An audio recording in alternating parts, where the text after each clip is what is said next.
ধুলাবালি, পানি কিংবা কেমিক্যাল জাতীয় জিনিস ব্যবহারের ফলে চুল দিন দিন রুক্ষ হয়ে যায়, ড্যামেজ হয়ে যায়। এভাবেই দিন দিন ড্যামেজ থাকতে থাকতে চুল নিষ্প্রাণ হয়ে যায় এবং চুলে সমস্যা দেখা দেয়। কিন্তু এইসব সমস্যা নিয়ে আর নয় ভয়, কেননা নিষ্প্রাণ চুলে পুষ্টি যোগিয়ে প্রাণবন্ত করতে চলে এলো কোটা হেয়ার মাস্ক। এটি হচ্ছে ইন্টারনেট জগতের সবচেয়ে viral Cota double care keratin treatment. Hair treatment প্রোডাক্টের জগতে এই কেরাটিন ট্রিটমেন্টটি এখন সবচেয়ে জনপ্রিয়, আর এটার স্মেল অনেক বেশি সুন্দর। আমি শুধুমাত্র কিছুক্ষণের জন্য কন্টেনারটি খুলেছি, বাট এটার স্মেল সারাক্ষণ রুমে ছিল। এটি আপনার কালার করা চুল হোক বা নর্মাল চুল, চুলকে করবে স্মুথ, শাইনিং এবং স্বাস্থ্যোজ্জ্বল। ড্যামেজ চুলকে জলদি রিপেয়ার করতে এই মাস্কটি বেস্ট। অতিমাত্রায় ড্যামেজ চুলের জন্য পারফেক্ট এই হেয়ার মাস্কটি। এই মাস্কটি ব্যবহার করা খুবই ইজি। প্রথমে চুলটি শ্যাম্পু দিয়ে ভালো মতন ধুয়ে নিতে হবে। এরপর পরিমাণ মতো মাস্ক হাতে নিয়ে চুলের মাঝখান থেকে ডগা পর্যন্ত পুরো চুলে সুন্দর মতন মাখিয়ে নিতে হবে। এরপর 20-30 মিনিটের জন্য রেখে ভালো মতন ধুয়ে ফেলতে হবে। চুল যদি খুব বেশি ড্যামেজ হয় তাহলে 3 বার, আর না হয় সপ্তাহে 2 বার ব্যবহার করলেই চলবে।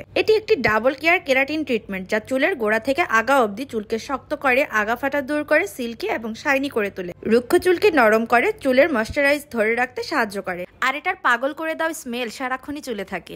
এতে আছে ক্যারাটিন, বায়োটিন এবং কোপার পেপটাইড, যা চুলকে শক্তিশালী করে গোড়া থেকে। এছাড়া আরো আছে organic organ oil, vitamin B5, যা মাথার স্ক্যাল্পে পুষ্টি যোগায় এবং চুল পড়া রোধ করে। এর সুগন্ধ সারাদিন আপনাকে উৎফুল্ল রাখবে। তাই আপনার নিষ্প্রাণ চুলকে প্রাণবন্ত করতে আজই পারফিউম হেভেন থেকে অর্ডার করে ফেলুন অথেন্টিক কোটা ট্রিটমেন্ট মাস্ক।